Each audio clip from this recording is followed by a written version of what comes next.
Welcome, everyone, back to Easing the Reader, a Wheel of Time reread that is right now a Shadow Rising reread. My name is Chris Mary Hultman. With me, I have David Green, the Green Man. Green Man. The Green Man. That will the man. Series. I will be making an appearance in this series, unlike the other Green Man. Yeah. Were you disappointed? No, not at all. The Green Man, or the Green Man is actually in this section of the book we're going to be talking about as well. He makes an appearance in his former days of glory, what some might say. Although it was the breaking of the world as well, so not so glorious. I would say not. But no, I was not disappointed. He wasn't it because I am not fond of the Green Man. Let's say I don't mind him. I preferred the TV show version of Rand Events at the Eye of the World to the books. Yeah, but I preferred the books version of everything that happened in Tywin's Cap to the. But you're not allowed to have a well-balanced opinion about these things. You have to just either hate or love. That's no in between. Yeah. There is no in between. There's no sitting on the fence when you're a Wheel of Time. Is there? I mean, is there a name for Wheel of Time fans? No, not really. I think there's the Twitter of Time. That's on Twitter. Hashtag Twitter of Time. But that's just the way it is for everything, isn't it? Like, it's not just Wheel of Time. It's like there is no in between anymore. I watched this. I've been watching this podcast for listens to this podcast for ages. I do videos as well for ages. It's called Mr. Sunday Movies. It's these two Australian blokes talking about movies, comics, and TV shows, which is actually it's like an advertisement. They don't need my advertisement. They get millions of views per video. It's fine. I don't need to help them out. But they for years, so they've been going on for probably near enough 10 years at this point. And for a long, long time, maybe since the start, their metric for when they do reviews is either best movie ever or worst movie ever. There's no in between, right? So it's even if it's something that they've been reviewing and given a middling review and talking about it, it might be the best movie ever because there's no in between anymore. You can't just think it's okay or take things as the sum of the parts and go, this thing is really good, this thing wasn't quite so good, this thing I preferred. It has to be either just all hatred or all love. Yeah. I am not built that way, Christopher. No, I try not to be. I think it's it depends on you. I mean, it needs to be balanced. I think you can give things that you like critique, and you can give, as long as you're honest in your opinion and you try to be balanced. I think as long as you try to be subjective in what it is you're trying to say and explain why you don't like stuff. I mean, there are lots of stuff that I enjoy that I also know is pretty much crap. But I mean, it depends on what it is you have to admit that it's crap too even if you like it. No, it's weird. There's a really good podcast. I think there used to be a podcast. I don't know if it's around still anymore, called The Pedestal, where they just kind of movies that were on a pedestal, that they just kind of reevaluated them. So they would do Goldfinger and stuff like that, and then they just well, does this still deserve to be on a pedestal or not? Yeah. But then they did the Golden Child and Coming to America, and it's just are those movies really on a pedestal? The Golden Child ever on a pedestal? Yeah, I was wondering. I think it's kind of weird, that kind of stuff though, just in general, because I think it's whenever you look at it, I don't know why we've gotten to this, but I suppose it's the thing with the time anyway, because it is an older series now, and we have talked about it, especially the first book, is you can't when you're looking back at something, you have to bear in mind the time of when this thing was produced and made, right? So you can talk about if something has aged well or anything like that, but Goldfinger, has it aged well? No, it hasn't, because there's lots of stuff in there that's like, I mean, one of the main female lead is called Pussy Galore, right? Yeah. So has it aged well? No, it hasn't. Has the Eye of the World aged well in some things? No, it hasn't, because there is some things like that. But you also have to think, well, this was written in 1980, whatever. Wrote John started writing it in 1984 or whatever. Goldfinger came out in 1964. Yeah. So, you can't really say, well, no, it shouldn't be on a pedestal anymore, but it should be, because it changed so much after that point, right? And Yeah. for years, when you talk about not even Bond movies, but action adventure movies, Goldfinger was the template for years, Yeah. well into the 80s, because it was a trendsetter. So it's like, yeah, I don't really kind of like, when people go back and say, well, this isn't any good anymore. It's like, well, maybe it isn't to today's standards, but like you can't judge it. I had this out. I studied film at university, and we were watching Hitchcock films for a couple of weeks, and there was this one guy who was just like slagging off every single one. It was like North by Northwest. He was like, "Oh, this is very like." He was trying to be like really like kind of highbrow about it, and was like, "Oh, this wouldn't be done anymore." And Vertigo is like, well, it's very slow and this and this, and it's like, just get over yourself, mate. Vertigo, I like Vertigo too. It's good. Yeah, I mean the classics, and yeah, have they? Is there aspects of them that have aged well? No, obviously the special effects aren't going to be great because they're all in camera. Are they a bit slower? Yeah, films in those days were slower. That was the way they were made. But then, like, North by Northwest was was the quintessential Bond film before Bond was even made, and that was what tried to emulate in Bond was North by Northwest, to the point where Ian Fleming wanted Cary Grant to be James Bond, because he was like, North by Northwest was perfect, right?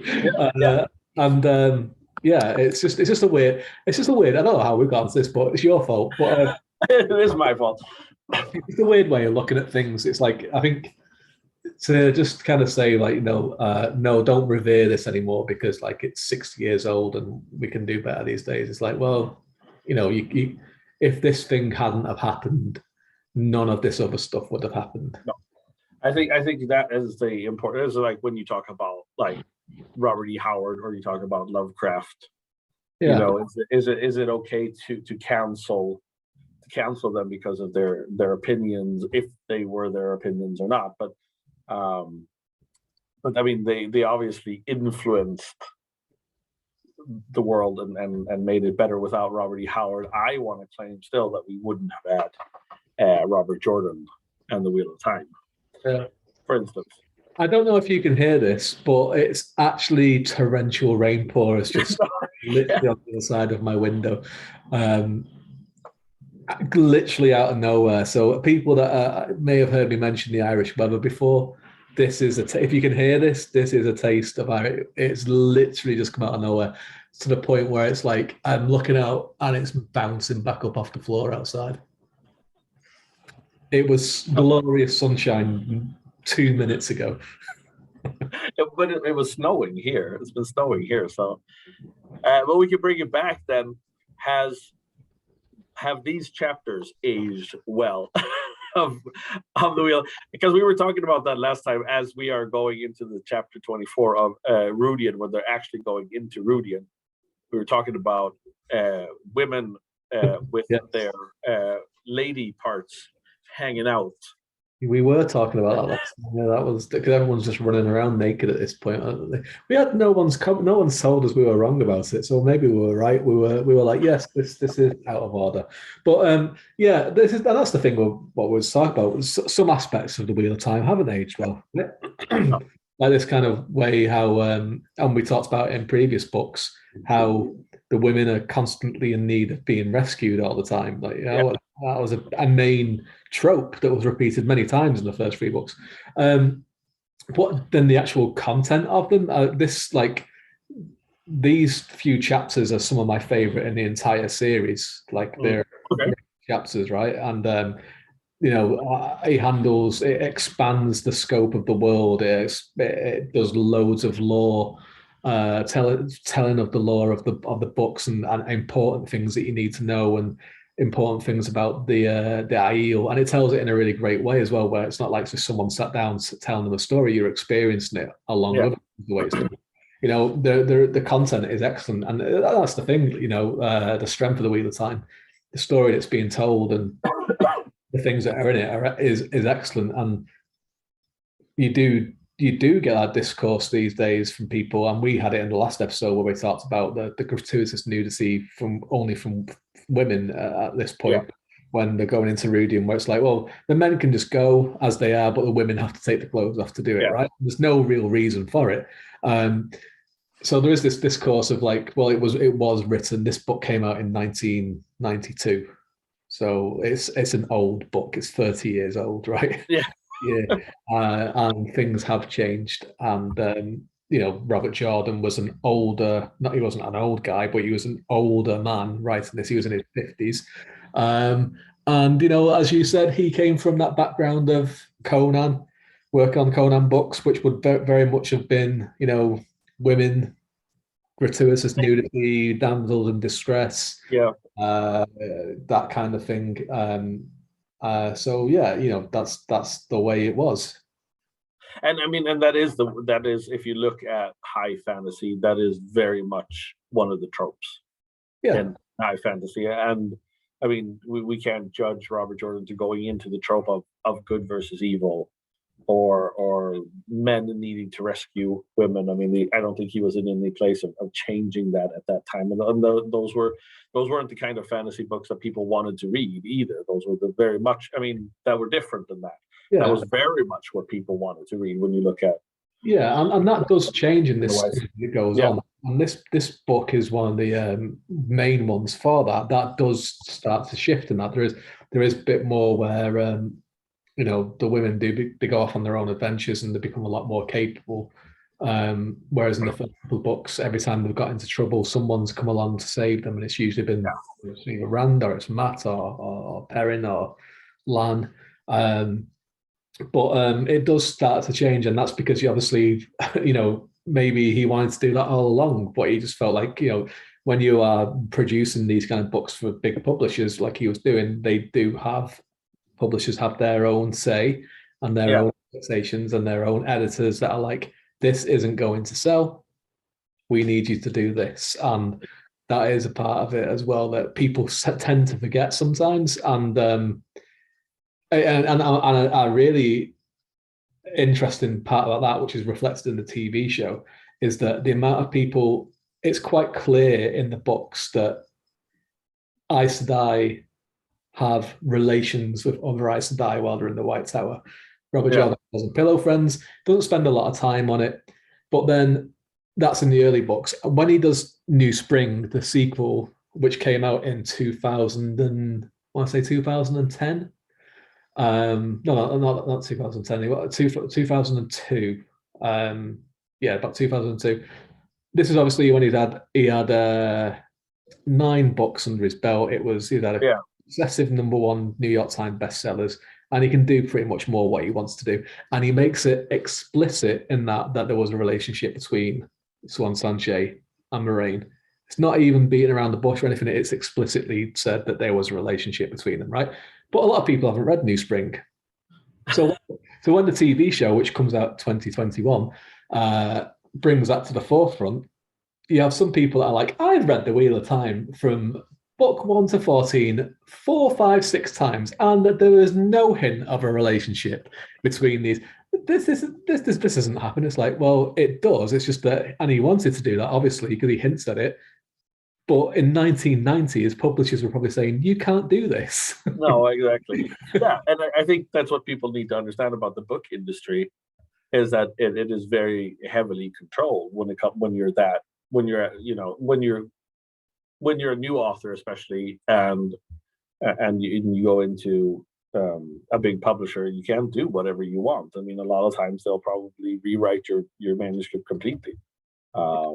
Just the same as like your book, the back of it, your blurb isn't your own. You don't write that. Oftentimes the names of the chapters aren't your own. They're done by the editor and stuff like that. And I think the covers are completely done by the publishers at the start.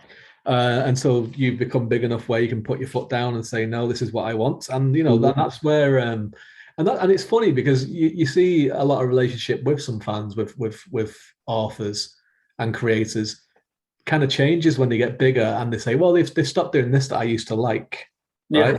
And it's generally because they become more progressive or whatever. And it's like, maybe this is what they always wanted to do, but this is the stuff they weren't allowed to do. It's the stuff that you don't like, right? Well, it's the same with artists as well, bands and stuff like that. I remember my wife started listening to Sean Mullins, whose like biggest hits is Lullaby, but it's not at all what the kind of music that he really likes to do. Like his first like two big albums are completely overproduced. And then as soon as they dropped him, he started doing his own stuff, and it's more like Americana music, which is a lot better. Not saying that his other stuff isn't good, but it's much better. You hate it. You told me you hated it. Don't say that. My wife listens to this. You sent me a private message at 4:00 in the morning, which was 5:00 your time, saying that you hated Sean Mullins and you were sick of listening to his shit. It's like, that's the exact message that you sent me. I'll show you. Anyway. Let's take out. So they've gone into Rhuidean. They've got their clothes on. They do. Yeah. They walk through kind of like almost like a dream, even though it's just not really a dream. It's just like everything is like in a fog. They're kind of like in what's it called, Silent Hill. It's like domed in fog, isn't it? Like it's like Silent Hill. It's like as soon as they enter the dome, I guess, like the outside of the city, and it's completely abandoned except for Matt sees a naked Avienda running through the city, and he's like, that's kind of weird. But it's completely empty. It's like a full city that they've never seen the likes of before. It's like hinted at that there's like skyscrapers and other things like that, which is obviously, if you've seen the TV show, you've seen the skyscrapers because of the first shot of one of the opening shots of the series shows the ruined ones, and then episode 8 shows them in their glory. So this is the kind of city that we're looking at. Well, it's kind of empty, and they found a fountain, but it's empty, and then a Rand channels water. So there's water somewhere in Rhuidean, which has obviously been untapped for some time. They just continue walking around. They see a bunch of crazy stuff we just can imagine is probably like, the ruins of like a big city of some kind. From our times, because they're talking about like glass columns and a big plaza and stuff like that. So you could probably imagine. Big wide roads, big wide avenues. And then they come to the Avendasora tree, and there's like loads of like relics of the power just scattered around the place. And, Matt sees a spear that's standing upright with no support. As spears do. Yeah, they do. Yeah, and then the tree it overlooks like. So I have a real hard time picturing. And I'm really intrigued for if the TV show continues to this point, which let's hope it does, to see how they interpret this, because I always had a hard time picturing it. So it's like concrete rings of clear, glittering glass columns. Yeah. But how do you interpret that? How do you picture that in your mind? And anyone who's kind of listening to us or watching us, please subscribe as well if you've not done it before. Or follow us.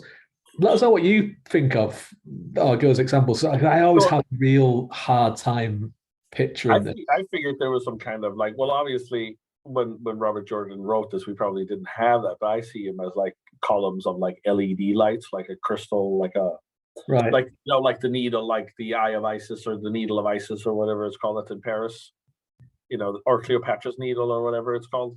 Yeah. Okay. Right. Because I always kind of thought of it a little bit like Fortress of Solitude thing, but clear instead. Oh, okay. Yeah, like ice I see. Maybe I don't know. I'm thinking like something like yeah. the Louvre, like the Louvre or something like that. Right. Okay. Okay. Maybe I'm just trying to picture like what is it? What is it that they see? How do they describe it? I mean, like what is some similar to them? What would they like? How would they see the Louvre, for instance, if they saw it? Yeah, In that's a tricky thing to do in when you're writing fantasy, and yeah. like there's that you can't use a real world term to describe something that they won't know what it is. And I had this issue one time with I was invited to do this dystopian box set of novelettes. So there was 8 authors.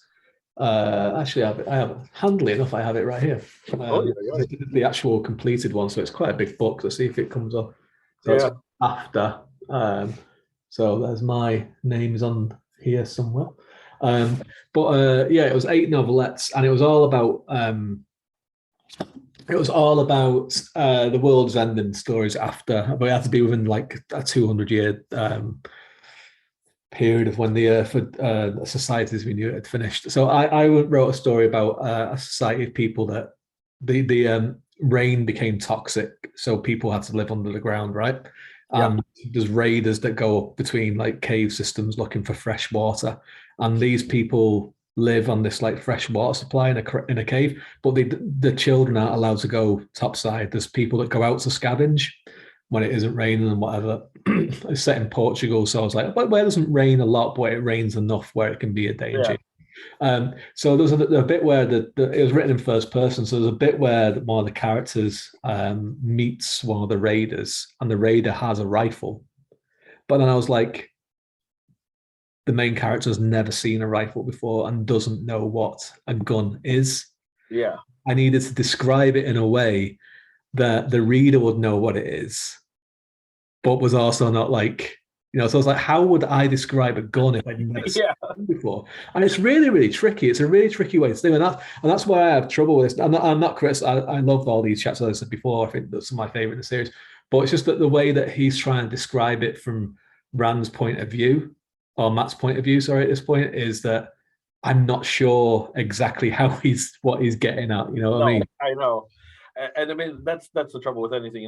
And anytime I like read and critique any like fantasy work by anybody, and they make like a real life reference to something when they say like, oh, it looked like this. It's just like, but how can it even look like that? You just created a fantasy world where this doesn't exist. So how can it look like that? Then you're kind of stepping out. And I guess it works if you're doing a narrative where it's very clear that the storyteller is not of that fantasy world. Yeah. Which in itself, I think, can be kind of tricky. Why you would do that? I mean, Pearce Anthony is very much like that when he does his stories. He's very much aware all the time and has a dialogue with the reader about this is a fantasy world that isn't our world. Right. Yeah, and I suppose it's what you choose to do. It's how ambitious you are and how good of a writer you are, and it also comes down as a reader, because some people are a lot less visual than other people. Yeah, and I guess might be one of the things for me where I'm just like, I just can't quite connect it in my mind. But people listening and watching, let us know what you think about this bit. But I had this in my new book that I just finished writing, Path of War. There's a bit where I was describing gunpowder, and I was like, and they don't know what gunpowder is, but that's a lot more simple, right? Because it's just, so I was like, well, this is simple. It's just a black dust, right? And it has a smell, and then if you put fire near it, it explodes. So it was very like simple to describe. And this is like, and Robert Jordan is an ambitious writer. But let us know what you all think. But so actually, that makes me want to read. There's a book, a Swedish fantasy book called Fodom's Mission, which is like about a fantasy nation that like lives, that they're like located next to a more evolved society, and a prince there has to go to this more evolved society to get some kind of weapon in order to defend the city against this fantasy world against others. So it's kind of interesting. I have to look at what they did there, because obviously he has like a cannon. He goes and gets a cannon, right, but he doesn't know what it is.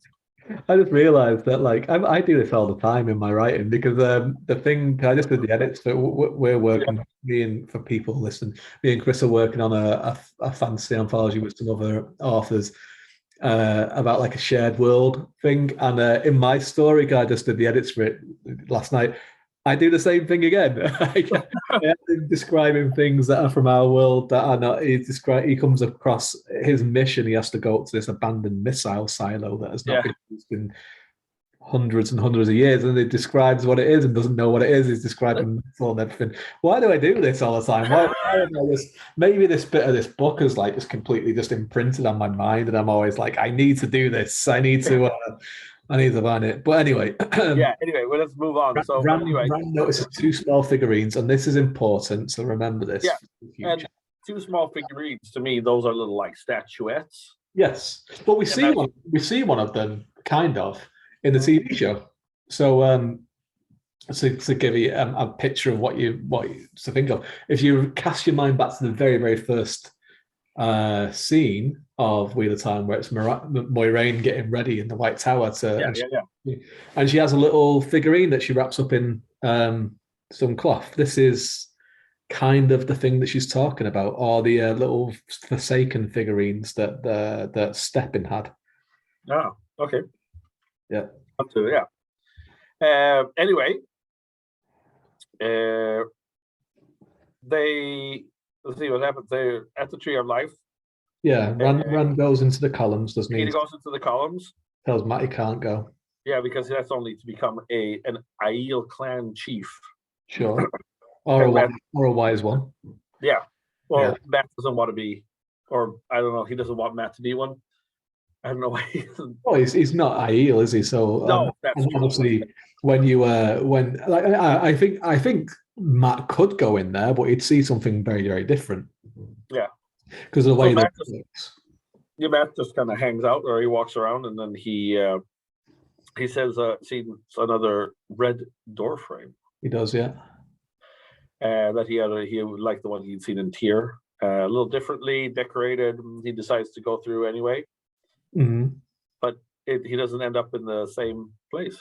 No, He and goes somewhere else. yeah, and he's it's an elfin greets him. Elfin. Is it Uh, Aelfin or Elfin?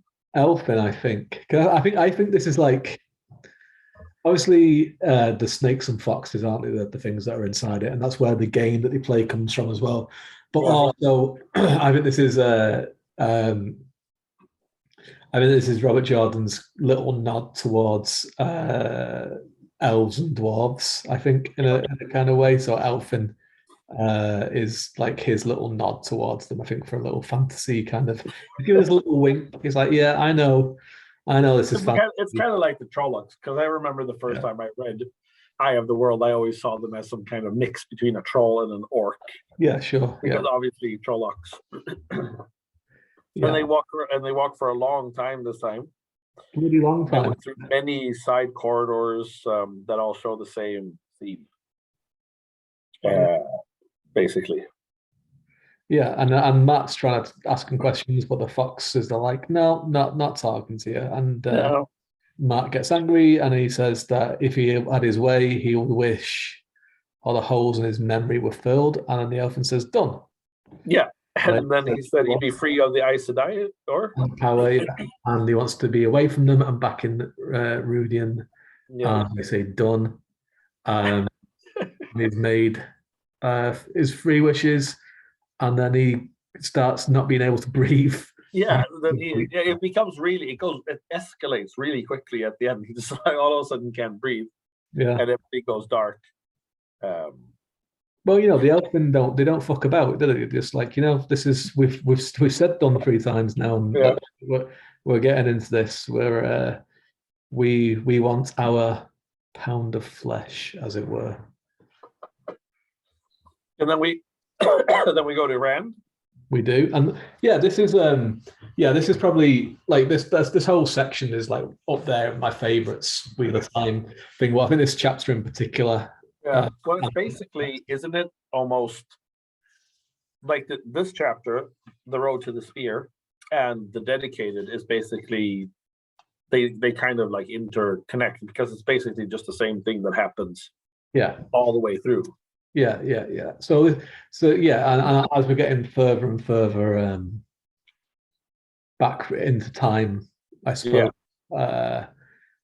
It kind of unveils more and more and more of what is happened to the Ale, what their origin is, why some people cannot cope with the truth. Yeah, only some people can become chiefs and wise ones, and why the strange relationships between the Ale and Tinkers as well. There's a lot of explaining. Yeah. And the first time we really see, since the prologue of The Eye of the World, it's the first time we see anything to do with the breaking of the world as well. So there's a lot that happens in it. It's particularly there's a lot, and I was listening to these chapters first, right, and it got very, very confusing very, very fast, because he throws out a lot of different names, and you have to really pay attention. You can't be vacuuming or cooking supper, because it switches between, well, I mean, it's not really, I mean, it does switch between viewpoints, because it's not, I mean, Rand looks through the eyes of other people all the time, even though it's always Rand. Yeah, Rand's looking through the eyes of his ancestors each time, isn't it? Going a generation before, or roughly a generation before. But what I really like about, obviously, people like this chapter and the next one in particular, because of the, you find out so much information, you find out so much like lore and everything like that. But what I think is really, really effective is that Rand is doing this journey alongside someone else, and you're seeing this person's reaction to this, and because it's effective as well, because obviously Rand looking at this, he was never going to go mad looking at this, because he doesn't care. Well, not that he doesn't care, but it doesn't affect him in a way. Like, he is an Aiel, but he's never lived as an Aiel. It doesn't bother to him that they were all peaceful, what they call Daishan or anything, or Tinkers. Which actually Tinkers are people that broke the pact, the covenant as well. They're also oath breakers. The ones that didn't were the Daishan Ale, which have died out essentially. So, but Rand doesn't know any of that, and it doesn't have any bearing on him. So he was always going to be okay. So it's good that he's going through with someone who has been raised as a warrior, he's been raised in this way, and he's looking at, and as it's getting closer and closer and closer, and the truth is dawning on him, that he can't take it, and he's like clawing his eyes out. And I know it was pretty strong imagery. I really like that in these two chapters, of the strong kind of horror aspect. Almost, as I've said, and I don't think I'm going to drop it, because it just keeps coming back to it, like this kind of like Lovecraft mythos almost. The madness that a Lovecraft character always kind of goes through when they realize where they're coming, where they come from, this kind of like inherited sin almost. Yeah, there is a real strong aspect of that in this bit, yeah, for sure, because it is like it is someone being confronted with the worst thing they could possibly imagine, and losing their mind and not being able to look away from it or escape it. Like the fact that they're having to they keep taking a step forward each time, and it's like Morrigan is almost like shambling forward against his will, and he's just, until he's like this burnt out husk at the end of it. It is it's very, very effective. So there's a lot to kind of unpack in this. There's a few points in the first chapter that we deal. So in the road to the spear. So I think we can talk about the most important ones. I mean, so far, Rand goes into the glass column, which I almost pictured as a house of mirrors or a house of something like that to begin with. Yeah. And he and obviously he's with Myrddin, which is interesting, because, as I said, when I listened to it, I kind of I understood it as being like Myrddin, like the old name of Merlin. And I was thinking, oh, Robert Jordan's gone back to the Arthurian legends. Gone back to the well. Yeah, because it's spelt Muradin. So how do they pronounce it? Murden. Really? Yeah, Murden, yeah. That's how they pronounce it in the Well, I got that completely wrong. But yeah, so the first vision is basically he is a guy called Mandine. Is that how you pronounce it? Mandine? Yeah, Mandine. Oh, excellent. And his wife is telling that he must do as the Gen Ale ask, which are like, if you have any questions about any of this stuff, well, and you're not really sure about it, do tell me, because I will explain who these are. But the Gen Ale are the people that live in Rhuidean, and there's all clan chiefs there. They're all at war with each other, and there is two ancient Aes Sedai, Mordain and Nerisi, that are in Rhuidean, and he goes in there unarmed. And then obviously he comes back to being Rand, and Muradin is looking a little bit puzzled by what he's... So what the hell's going on here? I think it's fun because it feels like, to me, it felt like each of these sections just went longer and longer until we see Muradin again. And then he just becomes like weirder and weirder every time. Yeah, exactly. And I like that part. Yeah, because you have to kind of think like, well, what's Muradin seeing? And he's obviously, because he is the ancestor of a clan chief, he's seeing the same thing that Rand is seeing, but from a different point of view. So like, obviously when like Rand is Mandine at that point, Muradin is probably one of the other clan chiefs that are around there at the time. So it's interesting to kind of think of it that way. So we come back out, and Rand is now someone called Roderick. There's a lot of names. He had to try to figure out so many versions of it. Oh yeah. And it's fun because later we it's like at the end it's just like, oh, he just stopped. He just stopped trying, because then you have somebody named like Aiden. Yeah, just like a regular name. We'll call him Brian. Let's just call him Brian. Yes. So he's watching people. He's actually at where Cairhine is going to build, and he's watching people dig wells.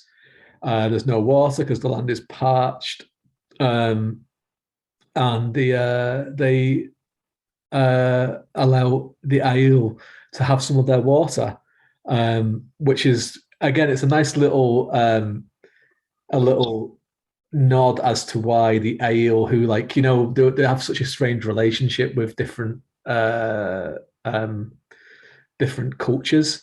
But they gifted the Cairhines this tree which is sacred to them, and it's like, well, why did they do that? And now this is why, because the Cairhines, their ancestors let the ancient Aiel have water, right? So they were like, well, and this is why they went to war with them over it when they cut down the tree, because it was like, how dare you, right? Because the clan chiefs, this is like history that they know. They don't share with other people, but they know about it intrinsically. Yeah, and sorry, Broderick knows. He for some reason he knows that the Aiel are called the people of the dragon, but he doesn't really know what that means. Yeah, and that they, like, an interesting aspect, I thought. Yeah, and also as well the Aiel, and there's a distinguished thing between Aiel and Gen Ale at this time, and that Aiel's supposed to guard the Gen Ale, who are like peaceful, but he doesn't know why either. It's like, we just do. Yeah. And then he goes into Jordan. Jordan. Yeah. Jordan. Yeah. Who he doesn't believe in the breaking stories of the breaking, and that there aren't that many Aiel left, but there are more Gen Aiel at this time. Yeah, so it's funny how you say there's not many Aiel left, but obviously the Aiel as we know them are newer than the Gen Aiel. So they spring back. So that's why when you first read this, when you think, oh, something must have happened to the Aiel, but it's like, oh, actually, they're growing. The number of Aiel are actually growing from the Gen Aiel. Yeah.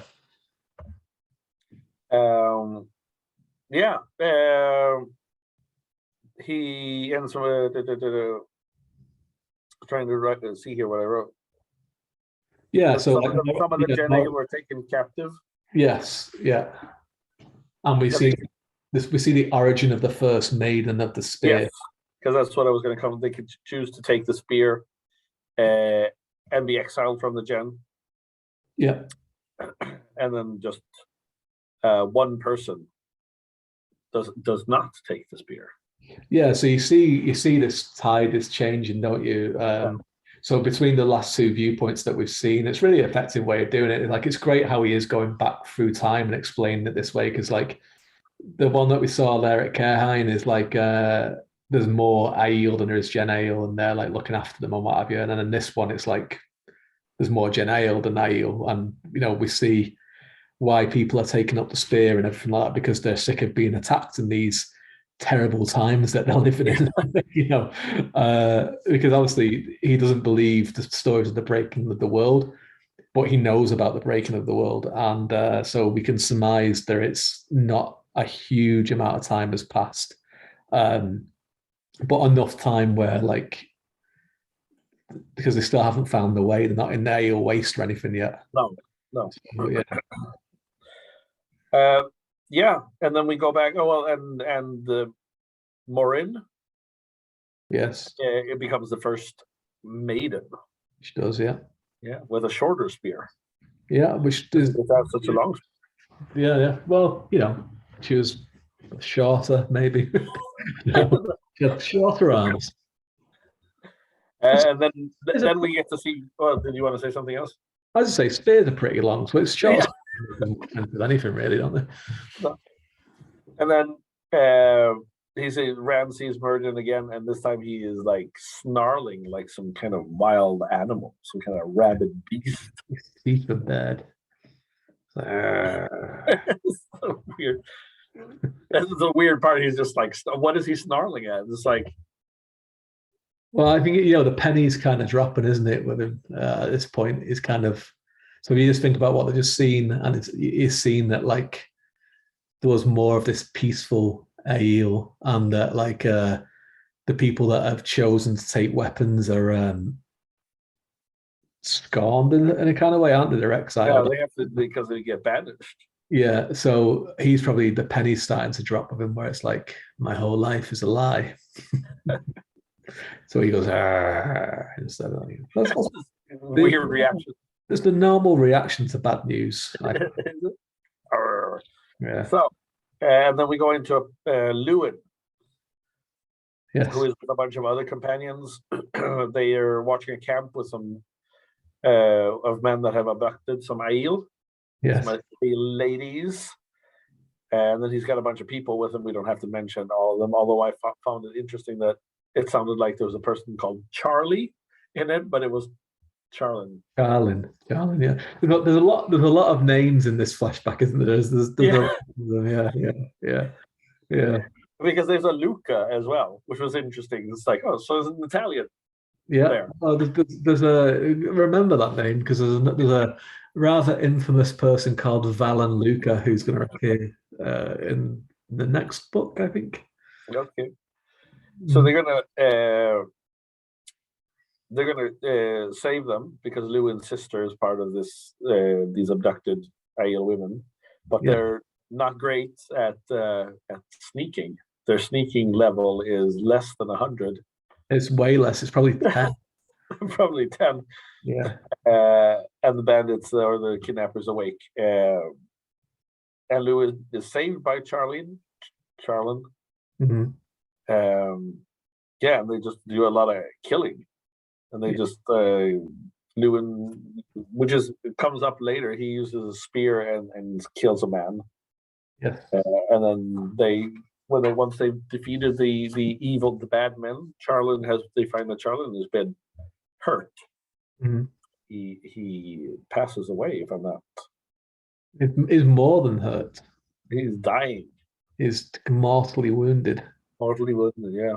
Yeah, so like there's a big discussion, isn't there? So it comes clear at this point that the Aiel are not fighters, and they're not used to it, and this is kind of a breaking point for them, for this group in particular, where they've obviously been experiencing people like bandits or whatever, and they strike back basically, and one of them explains to them that, like, we can't use weapons, and they ask about a spear, and they say, well, a spear can be used You for choose food. for other things, yeah. So And just they're not talking about that you're not allowed, even if somebody has done you wrong or if somebody was right, threatened, you're not allowed to kill anybody because that's not our way. the way of the leaf, you might say.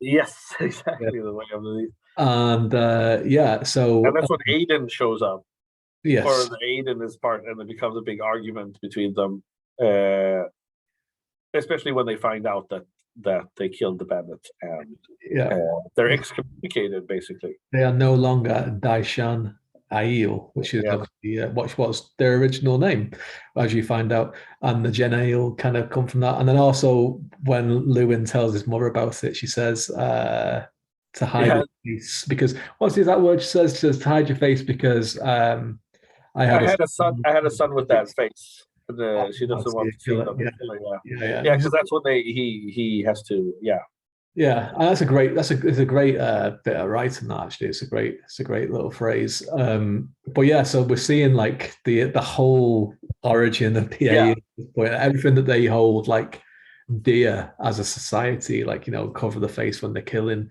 why they use spears and not swords, and all this kind of stuff. It's all from a place of shame, yeah. right? And Uh, no, it is really good. I must say that I think that the chapter 25 and 26 here, the way to tell the lore of your fantasy world is one very unique in this way. I don't think we've seen it done this yeah, way because it's always like a fireside chat or a right. barge captain that talks about the history Yeah, of the area. yeah, yeah. He does love a bit of that, don't they? Yeah. So yeah, it's good. It is great. Just it's a great way of showing and not telling. And that's one of the things for people who watch this. Who could we get a few comments a lot of time asking about like writing techniques and all that kind of stuff. One of the main things that you try to avoid is telling instead of showing, and that is like and it's tricky to do, especially in fantasy. It is kind of tricky sometimes because you do have to give a lot of information because it's a brand new world and it's a brand Yeah, new society with different words and different histories and everything. And and obviously Robert Jordan, you can see how if we just talk about these books, how he's developed as a writer because as you were saying, Chris, particularly in the Eye of the World, you would just get, especially those first few chapters, a new person would arrive in Emmons Field and say, "I'm going to tell you a story about this," yeah, and just paragraphs of them saying, "And then there was Manaferin and this and this and this." Great stuff, but obviously it's all telling, and you want to try and avoid that as much as you can in your writing. And this is where you can see he's developed as a writer because this is all show. yeah, You've seen it through your experience in the stories, through the characters' eyes, and obviously he's come up with a way to construct that. It's not something that you can do all of the time. no, But he's come up with the idea where you can do it, and he does it in other times during the series too. He's done it before this, And this is the thing that always reminds me is that it's very, very much like the Aes Sedai testing rings, where they experience it in a different way because they're experiencing their past and different pasts they could have and yeah, different yeah, futures they could have. But again, he does it in the same kind of way where it's like it's them in the moment experiencing it. And this is just kind of taken on to the next level, I suppose, of world building and getting across the origin of a people, which is really, really tricky to do. oh And yeah, it's important for this story because obviously you don't know where the story's going at this point. You don't know what's going to no, happen. I do, and this is so important to the story, and it's important to the rest of the series as well. So, yeah, and if it was just literally like Rand turning up at Rhuidean and there was some like wizened, gnarled character sitting beneath a tree saying, "Come and sit down and I will tell you the story of the ale." Some people can't deal with it and some people can. And just told them the story, which a lot of things would do that. A lot of series yeah. would take that direction and go that route. So yeah, it's a really They inventive have way. Meridian snarling next to the storyteller as he's telling the story. Just going rabid like a dog, just like foaming at the mouth. He's Yeah, like, He's just gonna put a lead on this guy just because I've seen this happen before. They go a bit crazy, so we'll just strap him down, all right, and just give me a second. Put this belt in his mouth. Yeah, yeah. Anyway, yeah, and speaking of the snarling Murden, that chapter ends with him snarling, sweating like a bandit. Sweaty mess. A big sweaty mess who can't handle the truth. He is Tom Cruise in A Few Good Men. But yes. yeah, so but not Tom Cruise in a lot of other movies. Is Tom Cruise on Oprah Winfrey jumping up and down like a madman? More likely. So yeah, the next chapter we go straight into Aidan's point of view. It's a short this time. Yeah, and he's basically mourning is mourning the attack of the bandits that's left his son dead. Yeah. He's lost his daughter Rhea. Mm-hmm. And his wife is dead too, and it's a lot of death. Oh my God, he's very upset. He's not in a good place, but he's still thinking. You know, he has an argument with Selwyn, and they're saying that he shouldn't guard the Aes Sedai treasures anymore, and we should give. And one of them says they will go to a safe place and find the songs that the Aiel used to sing, and Adan says this group are lost, and they split up. So at this point now, we have seen the complete fracture of the Daishin. So we can see that this whole group of people were one group of people that were followers of the Way of the Leaf, that were servants to the Aes Sedai, and some of them have split off and become warriors. Some of them split off and became tinkers or travelers, and they were both sets of them are Oathbreakers, right? Yes, and that's why we see that strange relationship between the Aiel, which they probably a lot of them who aren't clan chiefs don't realize why they have to kind of let the travelers go through their lands and everything like that, because they don't want everyone to know, but they're both Oathbreakers, both sets of them. So the wise ones and the clan chiefs know that they're, as far as it goes, they're as bad as they are, right? Yeah. The elves suck their oaths. And that confuses Rand quite a bit when he comes back, because the Way of the Leaf is not an Aiel concept. Sure, yeah. So he's not figured. He has not figured out what we have figured out. Yeah, he's a bit slow. Yeah, well, that's Rand, isn't it? Yeah, it is. He's a redhead. What can we say? Hey, but you're a red beard. I'm a red beard. Yeah. You're very, very adamant at pointing out that your hair is not red. Well, you can see. Look, I've not shaved my head for a little while. You can see. Look how it's. You see? Yeah. Above the grey. Now, yeah, 40 next year. It's all downhill. You'll do well. All downhill from 27, really.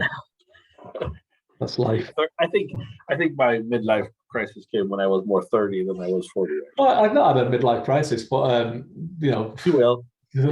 Probably will. Yeah, it's definitely anyone who is younger than 27 that's watching. Life goes downhill. Your body goes downhill after 27. Yeah.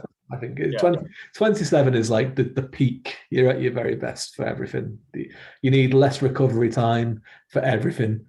You can go without sleep for longer. You can run for longer. You're stronger. You can do everything, and then it's just a slow decline. So have that to look forward to. Yeah, I don't understand. I wake up in the morning and my knees hurt, and I don't understand why. It happens in the middle of it. Sometimes I have bad knees. I have had operations on my knees from football injuries, so my knees can play up anyway. But sometimes I can just be lay in bed, wake up, it's the middle of the night, and I'm like, why is my knee hurting? I'm literally just lay in bed, and my knee is excruciating pain. So yeah, that's life. Yes. Next week on Two Grumpy Writers, Two Aged Writers, we talk about other areas where we hurt. Where do I have pain today? Yes, everywhere, pretty much. Anyway, so next viewpoint, it's Aiden's dad, Junai. Yes. And they're hanging out with a bunch of Ogier. Yeah. Yeah, and which is interesting because this is the first time we see a bunch of Ogier, a school of Ogier, isn't it? For a while, yeah. We've seen them. Did we not see some in? I didn't think we did. I thought that this was the first time. Yeah, maybe. Yeah, I think you're right, actually. Yeah. Did they not stop off in a steading? Yeah, but did they? I don't think they interacted as much. Are you sure? I think they did not I stop. can't remember. Did they not stop off in a steading and Dragon Reborn? Did they not? It could be. Could be. Anyway, this group of Ogier are not doing well. They are suffering from the longing. Yes. Which they're wont to do, I guess, really. Yeah, and because this is like the breaking of the world, and everyone's been upheaved. Yeah. There's huge upheaval, and everyone is lost and wandering. And this is I think this is like near the ruins of a city called Connell, I think. I think yeah. it is. No, yeah. My memory is really good today. I'm doing a great job at remembering the Wheel of Times. Apart from if at least Shadow Rising, isn't it your favorite book? No, it's not. It's one of my favorites. I always go with Lord of Chaos. It's my favorite because I just like it a lot. It's like a really deep character, psychological one with some great big like set pieces in it. Everything. We'll talk about that more when we get there in two. Yeah. But yeah, I do love this one. But so they talk about how they met an Aes Sedai. And they said that Ishmael is only partially trapped, and it's like, so I like that bit because it's like it's the only bit in this kind of like sequence that's like a little bit doesn't really have any kind of sense with everything else in it. Everything else about the Aiel, but then this one is basically like, yeah, the guy that Rand killed, it wasn't the Dark One, it was this guy, right? I'm just making it clear, just in case you weren't sure. And he just kept on popping out, and he's responsible for all this terrible stuff that's been happening, like the Trolloc Wars and the collapse of Arthur Harkwing's empire and all that. That was all him because he can come out, right? So yeah, it's just like, just in case anyone's still wondering who it wasn't the Dark One. Which makes me kind of confused at Burden's reaction to this part.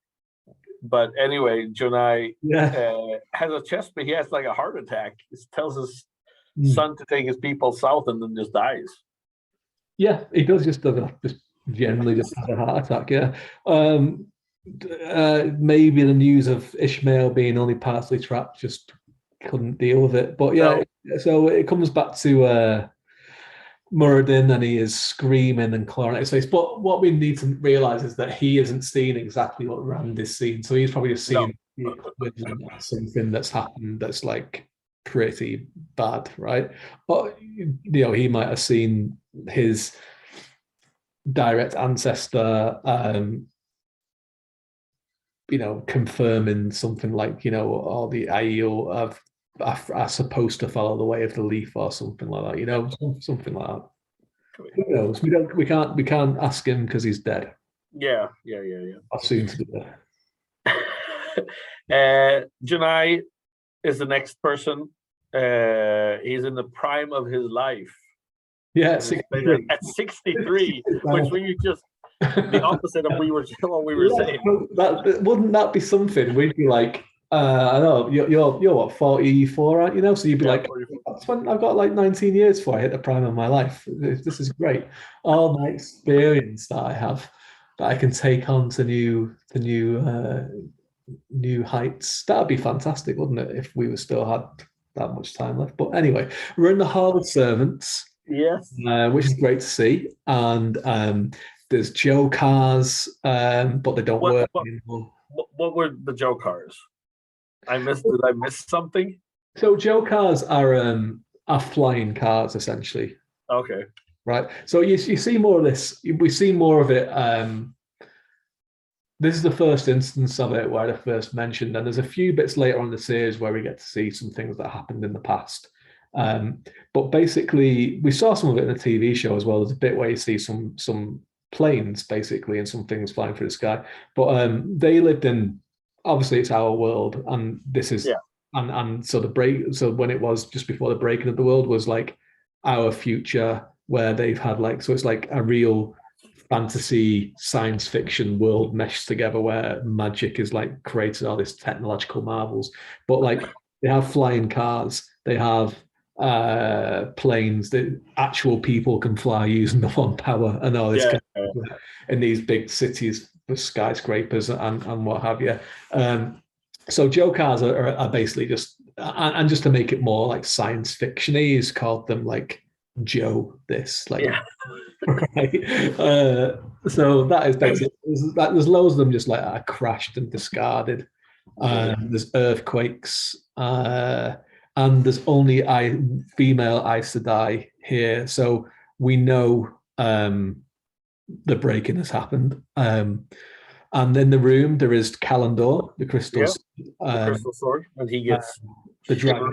Yeah, the dragon banner is there as well, and Deandre, is it? Deandre. Just given the foretelling, and as they're talking about it, he goes off. All these names that he drops. I mean, is the idea is that we're supposed to remember these names later, or does he just like? No. This is about the Eye of the World.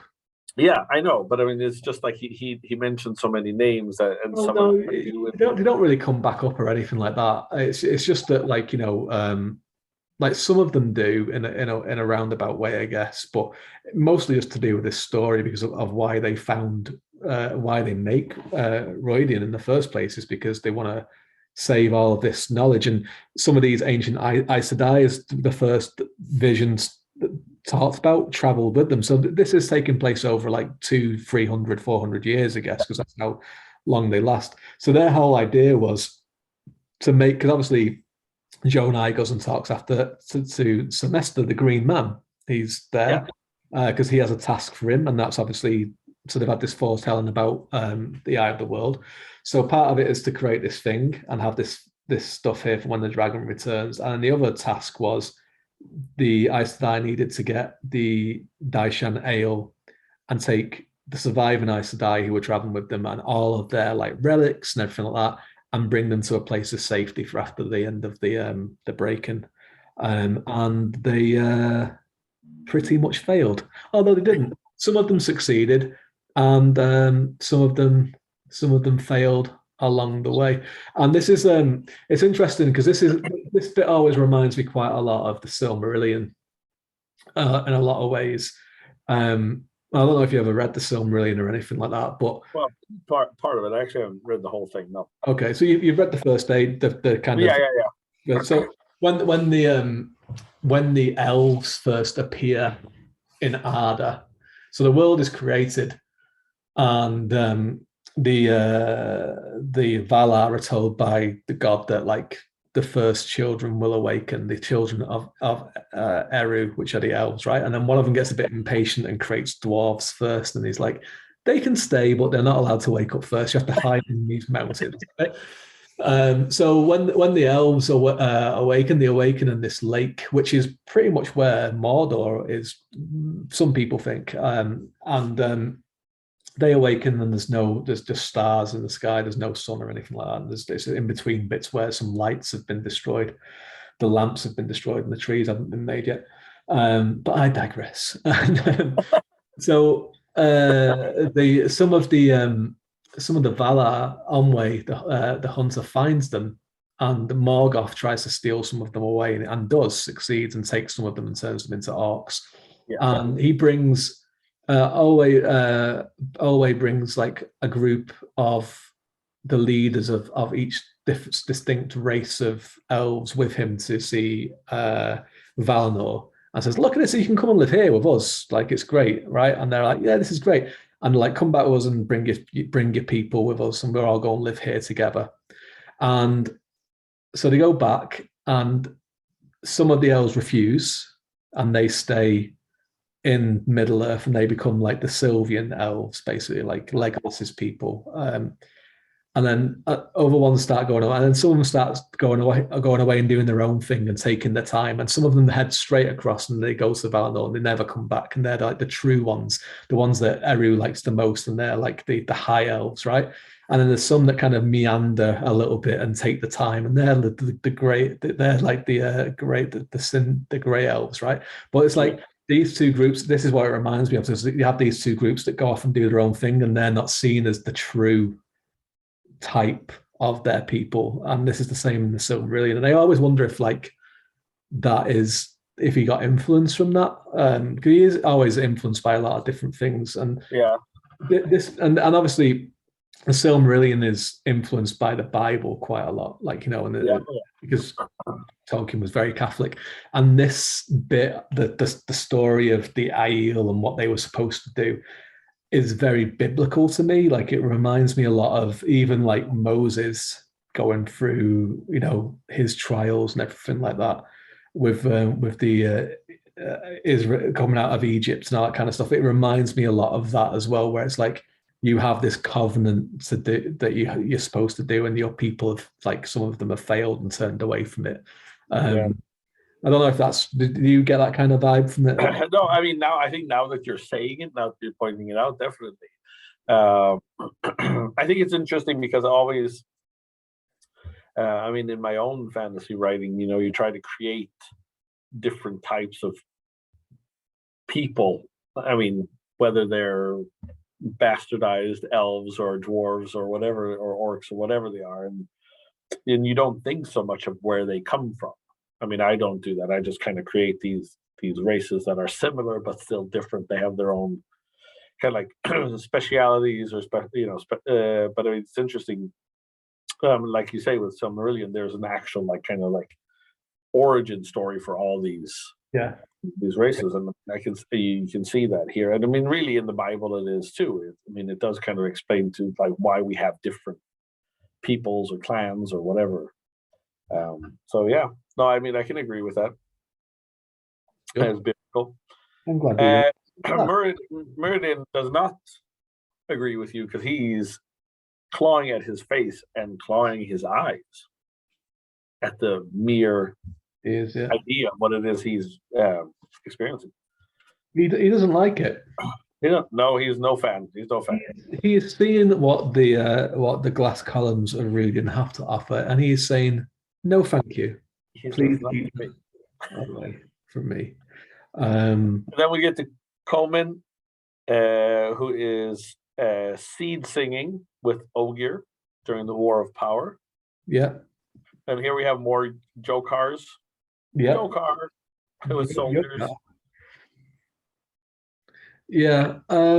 It's a nice little bit. This one, because it's obviously it does a really good job of kind of saying how long this whole thing has been going on for, like the war. Yeah. You think of like the breaking of the world, you think it has happened instantaneously, but it's like it didn't. It happened for a while, and then the War of Power leading up to it was like after the Dark One was released. It went on for quite a long time, right? And so he's saying that like his great father, which you presume was grandfather, Charles, saying that there never used to be Trollocs or Madral or anything like that. Yeah. And it says that like he used to have served Lanthea before exactly taken, right? And everyone thinks he's crazy for saying this. And one of the Ogiers say that Luce Ferrin has just led a strike on Shayol Ghul, and then someone attacks Cumin because like he used to serve one of the Forsaken, and they've killed his grandfather. They've hung him for being there. So it's like a real epic story. Yeah.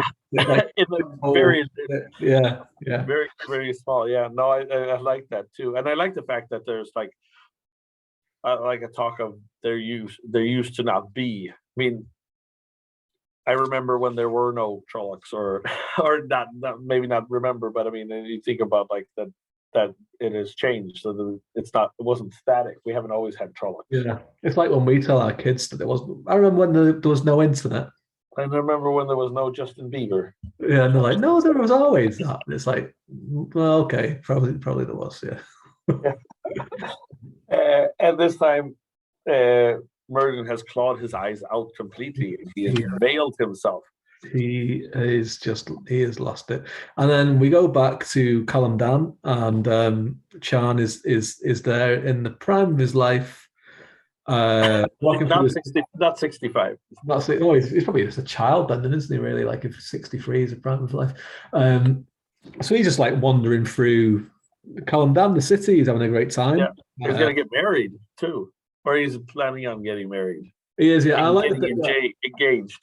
Yeah, I like the bit where someone like knocks into him, they turn around like a bit angry, because it's great because you always get told like this time was like a place for enlightenment and everything, but you can see that there's like a little bit of something's creeping in there. All right, there's something on. But when this person realizes that he's an Aiel, he's like, "Oh, I'm very sorry. You know, like I didn't mean to." And like Chan's very like apologetic as well. But then Merrin, who is Lanfear and Biderman, unleashed the Dark One at this time, which is always fun to see. And then back to Rand. Yeah, so he has to kind of like deal with all of this now. Yeah, I wonder how far that vision goes back for everyone though, because obviously it must bring them back to their ancestor that is like closest to the boar being drilled. But I always find it's so fun that Rand's direct ancestor is someone that served Lanfear. That she has this obsession about him, and Luce Ferrin and everything like that. And it's so funny that like his soul is born into someone who's the ancestor of someone who served Lanfear. But he comes out without Murden. Murden isn't there. He's just like, I don't think that guy is coming out anytime soon. Yeah. Yeah, they're all Bademon kills himself, I think. It was in the companion of World at the time, the encyclopedia. Or maybe Robert Jordan mentioned it. Someone asked him about what happened to Bidemon, and like I think he said, he ends up just killing himself because of like the shit. Because he survives the explosion and everything, but then like when he realizes what he's unleashed, he's like it's the he says enough is enough.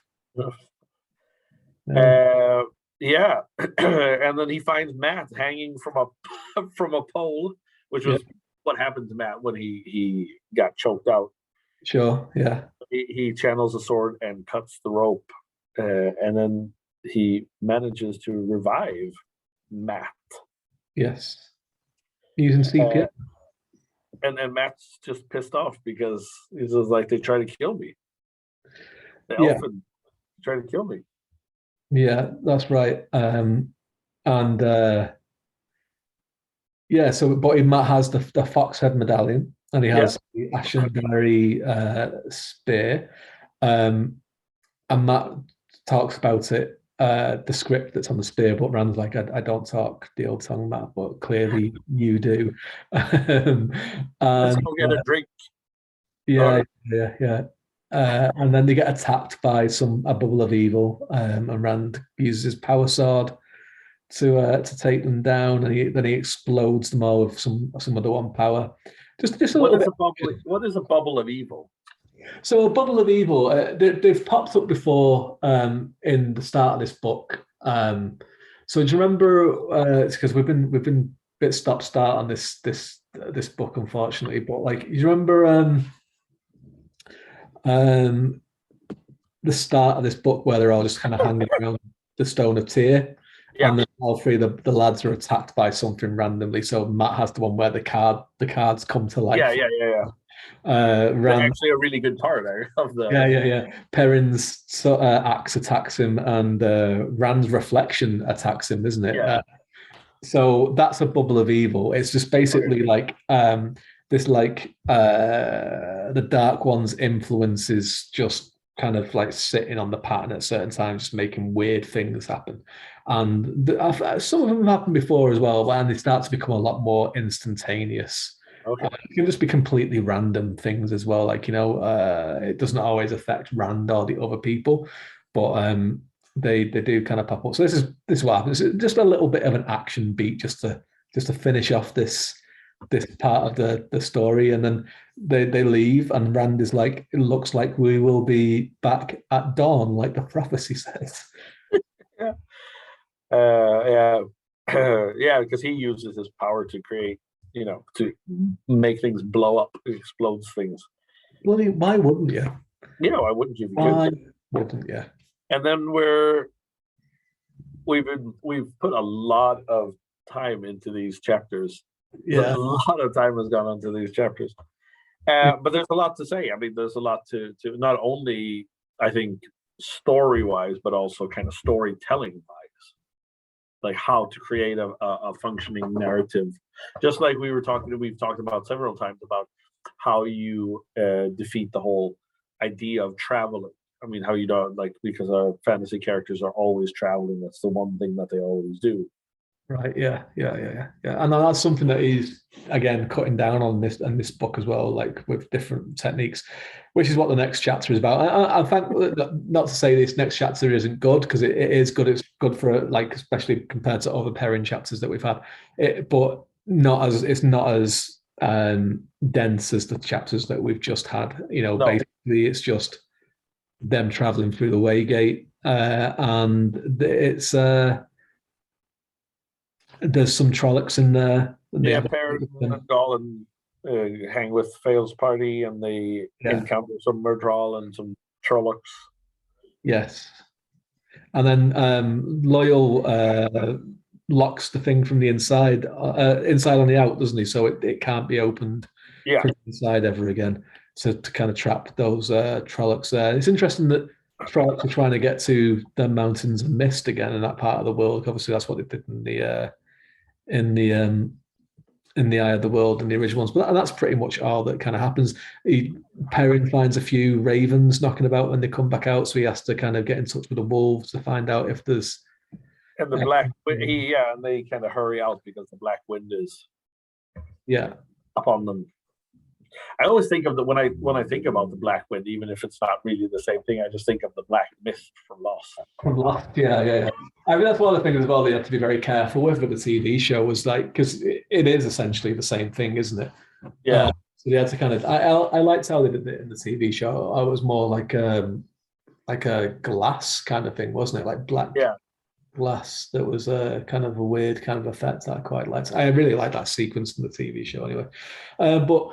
Yeah, so then we go into the Tower of Genji, and they go for the camp. And Perrin has a wolf dream. He does, yeah, and it's really weird again, because, like, again, I wonder how they're going to do this, like, because it's like he's watching TV in the sky, isn't it? Right? But that as well, like, that whole concept is something that. It's like in this book, Robert Jordan's kind of like solidified a load of things about how things work. So he's kind of going back to say, well, you remember this that happened? This might have been this, because you remember, like, at the end of the Great Hunt, where, like, when they're fighting in the sky, is in the sky, right? Yeah. Because, like, everything that is kind of converging at that point, like, all this kind of different stuff. So it's almost like, well, did they step into Tel Amriod a little bit when they were fighting, and that's why it was in the sky, and the seams between realms and worlds were so thin, because obviously they blew the horn as well, so all these heroes of the horn were there, and it was like, I can't remember if it's Robert Jordan or Brandon Sanderson that says it, but they use a term, a pattern level event, where something is like such a big thing that it kind of, everything else kind of stands still to watch this thing. And that could have been what that was in the Great Hunt, but it could also have been this. And it always reminds me of whenever Perrin sees, like, window in the sky where he sees these visions, I always think of, oh yeah, that's a bit like when Rand and Ishmael were sitting above Falmer. That's what I was been thinking too. But yeah, they have to be really careful when they do that, because you can't have, like, all of a sudden, like, a projection in the sky. Right. It looked really weird. But Yeah. anyway, he sees Rand laughing in a storm with little dragons riding around. Mhm. Nynaeve and Elaine walking through some old building, shadowy building, Yeah. followed by something as well, right? I think, right? Dangerous beast. And then Matt, who's like just hanging out with, looking like a wanderer of some kind, like a Yeah. hobo with a hat and He's doing his looking thing. like he's looking like Odin, isn't he? Because he's Yeah, like a big wide brim hat, and he's got a spear. Um, yeah, very and obviously Odin was also hung. yeah. Obviously, he was, Yeah, it's and to gain more knowledge, like Matt was. yep.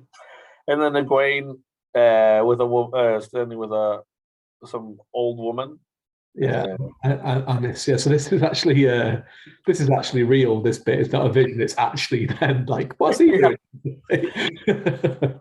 Yeah, yeah, yeah. And then I don't know. There isn't much. He's trying to call to his friend yeah. Hopper. Papa. Yeah, yeah. And then he sees a man. Right. So this is interesting. So this is So we're introduced to a guy called Slayer, Yeah, who disappears into, and he smells cold, and he disappears into the Tower of Genji, which we saw um, when we had our little trip with Bail Damon back in the Eye of the World. yeah, Where look at that big tower over there, and it's like a sky. It's kind of like a skyscraper, I suppose, isn't it? Kind of. It's kind of like the spire in London. It's yeah, kind of yeah. a smaller version of the spire in London, I think, isn't it? Like where it's completely there's no doors or anything like that. Yeah, I assume that's like what it is. And we have something like that in Sweden called like the turning torso, which is just like one spire. It's like a hotel actually, but it's Right. like a big building that is like twisted, but it doesn't have. It only has like Yeah. windows or something like that. There's no Yeah. So it's something like like that. Is what I see.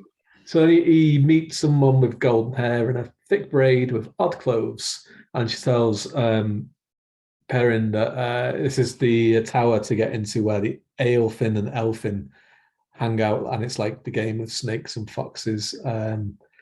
And Perrin's like, well, there's no way to win that game, and she says, well, that's true unless you break the rules, right? So someone should have told Matt that earlier. He would have appreciated that, I suppose. But you can see that, like, I think it's quite nice how even though like everyone's on distinct and different storylines, is kind of like tying them together in a little bit Yeah, with all these different kind of places and everything. Um, but and that's then pretty much all that happens in that one. He finds Hopper, and Hopper's like, yeah, the last hunt is approaching. yeah, That's the way it is. Deal with it. and then he comes home. Yes, He comes back to the Two Rivers, Emmons Field, but it's not all good times. it's not all good times, is it?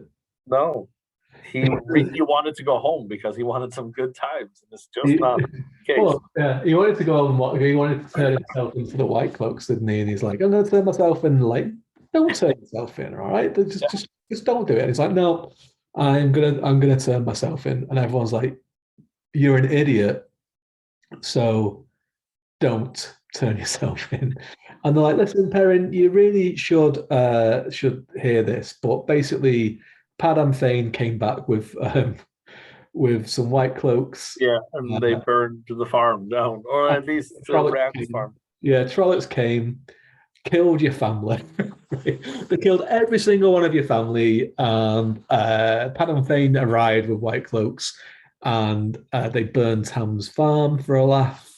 And then they are like they've arrested a bunch of people as well. Yeah, And then and he says that Fane is a dark friend, and they're just like, really, really, you really think so? like, really, yeah. I think so. And then they said there's a guy called Lord Luke who is organizing. He's a hunter of the horn, your favorite type of people, and they're organizing the defense of the two rivers, but nothing's been done yet because he's a hunter of the Horn. And if we've learned anything about the Wheel of Time so far, is that hunters of the Horn are useless. Yes. All of them, to a fault. And well, I mean, and this obviously upsets Perrin. Yeah, he'd be upset to hear that. And then Fael says, like, "Oh, come on, Hulk. I'll take care of it." She's nice to him for about time. She's nice to him because he's like, it's not every day you hear that your entire family has been killed and your like master people that were teaching you how to be a blacksmith have been arrested. So just be nice to him for a little while, right? Well, I mean, this is an interesting part that also makes me think of the Lord of the Rings, because you remember when the hobbits have a vision of what's going to happen to the Shire. In the movie, they do, yeah. In the Scour, and then in the book, it actually happened was the scouring of the Shire, yeah. I would. Anyway, I mean, this is basically kind of like the same thing. He comes home to see it. Yes. Happen. Yeah, he does. Yeah, and it's very. I think it's very rare. I'm going to say go out on a limb and say it's rare in high fantasy at this time that they really return. I mean, sometimes you'll see characters return after they've become a hero, and they return to somebody else, and their hometown is completely like or their village is kind of like in ruins because they weren't there to save them. But it's not, or nothing has changed at all. Like that's the side of it, isn't it? It's like it's either the place is gone or the place is the same as it always was, and everyone's like, "Oh, you're back." And I wonder, like, you're right. This is very much like Scouring of the Shire, as that chapter and that section of the book is called. And I wonder if no one ever did that until this point, was because everyone was like, that's too much like the Scouring of the Shire. And it's a really, really important part of Lord of the Rings. I understand why it's not in the movies, because it is a different storyline in and of itself. Yeah. So I understand why it's not in the movies as much as I would like to have seen it. But you just want to see them kill hobbits. I want to see them get killed. Yeah, I want to see people call Saruman Sharky, because that's why they calling him that. But it's it works here. It's a great part of Perrin's storyline, right? It's a great part. And coming back and do. But yeah, I wonder if it's because people never really did it, having them come back to see it in the midst of this change and to come back and try and protect it, because they're like, it's too much like the Scar and the Shire. But it's great. Yes, this is like one of the reasons why this book is so good, is because this particular storyline is great. I do wonder though how I think they will do it in the TV series. It's too important not to do it. But there is ramifications to it because of Perrin killing his wife, obviously in the TV show. Does he have a family? It seems like he was the master blacksmith already at this point, because we've obviously aged them all up a little bit. So obviously some things are gonna change in the TV show, but you don't have to change things too much, because only because we didn't see his family doesn't mean that he doesn't have one, right? And but I think that's one of the things that when Brandon Sanderson, because one of the things that his main concern about the script and everything was to change to Perrin's background about him killing his wife, and I think that he was mainly thinking of this particular storyline. It's like, well, what is going to be his motivation when he gets here? Like, he is going to kill someone else, right? He's already had one of the worst things that can possibly happen to him happen. So it's like, what is it that's going to kind of, and obviously he's not killed any White Cloaks either at this point in the TV show. He has in the books. So yeah, it's see what happens, and obviously they can do that next season. But yeah, we'll see. And so there's not really the Beyond the Oak chapter is just basically Perrin saying is not going to give himself up because he doesn't have to protect his family anymore because exactly. Dead. Perrin wants to rescue the prisoners and kill any Trollocs that are around. So he's coming up with a plan about how to do it. And we have the first instance, I think, of Ivan, who is in the TV show, one of Alana Mustaboy's warders with Thomas is there, which is so we realise that there's bloody Aes Sedai everywhere. Isn't that what the White Cloaks say? That is what they say. There's dark friends everywhere. They're all over the place. Yeah. So, and I think we'll call it a podcast there. I think, We'll call it a day right there. We'll call it a day. We'll start with chapter 31, assurances. And I must say, so even if I was a little bit maybe on the fence at the beginning of Shadow Rising, even though I thought it was better than the Dragon Reborn, I think these kind of these chapters, and especially kind of like the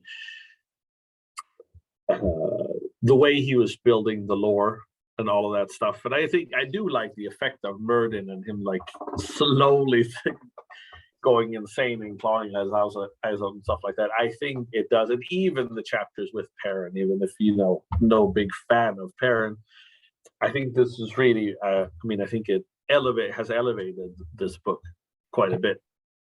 They're dense chapters, but they're so well written and interesting. Yeah. And I would not recommend listening to them first, because you get so confused of all the names and the way he kind of like, as a matter of fact, presents the names as if they were names that you were supposed to know to begin with. Oh yeah. But I also understand that, because if you look at being a writer, it's sometimes confusing when you have bit characters like this that will never return, to just call them he or she or them, because you get such a big group of.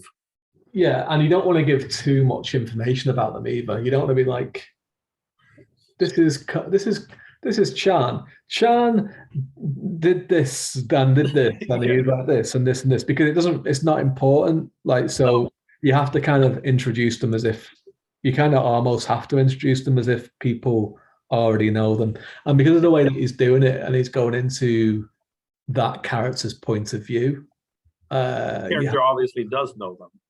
Exactly. Yeah. And I think that's something that I think I personally might be a little bit afraid of doing sometimes, is because you don't because sometimes as writers we always think about like getting critique for those kind of things that maybe people who read don't always understand why you're doing them. Sure. Yeah. Like we're talking about like this whole thing of showing, not telling, and I experimented with a story where trying to show instead of telling by having a character have a dialogue with their child that isn't there. Yeah. And that wasn't always understood by the people who read it. It's like it found it annoying having, but I mean, sometimes if you're alone and that's what strives you to survive, that's what you do, maybe. Right. So, but sometimes you just say it's not going to work for everybody, and not everybody's going to like it. But I mean, I think it's a good way. You have to give it a chance, and I think Robert Jordan gave it a chance here, and I think it worked. Yeah, and I think the thing is as well with this book, and I think the quality of this book continues right the way through. I think this is definitely, the chapters we just done is a real high point of this book, but I think there's other bits that are just as great. It is a shame that people don't get as far in the series to this book, right? Because it is just like a real step up in quality from the Dragon Reborn, like just across the board, really. Yeah. I know you're right about that. And yeah, you can definitely, like you said, you can see how he's kind of evolved, as a writer. Sure. Because I really don't, because if he was dealing with the history of the Aiel in book one, he would not have done it in this way. I think and this is the thing as well. Like when I did a thing with Matt from the Dusty Wheel for a charity stream, where every time we hit a donation threshold, he read out a new bit of Robert Jordan's notes that he hadn't read out before. And a lot of it was concerned from very, very early on, from when he was formulating the series, when he was doing the Eye of the World. And there was so much about the Aiel at that point as well that he'd already had. And it was like pretty close to where he was, where he came to when the books were published. Yeah. Well, from a very early point. So they're always an integral part of the story and quite fully formed from the start. But I've no doubt that he would have gone because we've had bits like this before where he has told us histories about people and histories about this, and he's done it in a completely different way. So I think it wouldn't have been as smooth or as accomplished, I think, if he tackled it earlier. And he's done it in a more ambitious way as well, which is the impressive part about it. Like it's a difficult thing that he's attempted to do, dropping into people's POV so quickly and trying to get across this information to people about this scene and this where these people were in this passage of time isn't an easy thing to do. And it would have been a lot easier for this just to come across someone and be like, I will tell you this history. You sit down, young grasshopper, and listen to me. That would have been the thing that was very easy to do. And he's gone for something a lot more difficult, and he pulled it off, in my opinion. Excellent. Well, if anybody has any comments, any thoughts, any ideas, just leave them in the comments on YouTube. Follow us on YouTube, on Spotify, wherever you get your podcasts. Bring us up on that phone. Chris's number is 045. Close. That was close.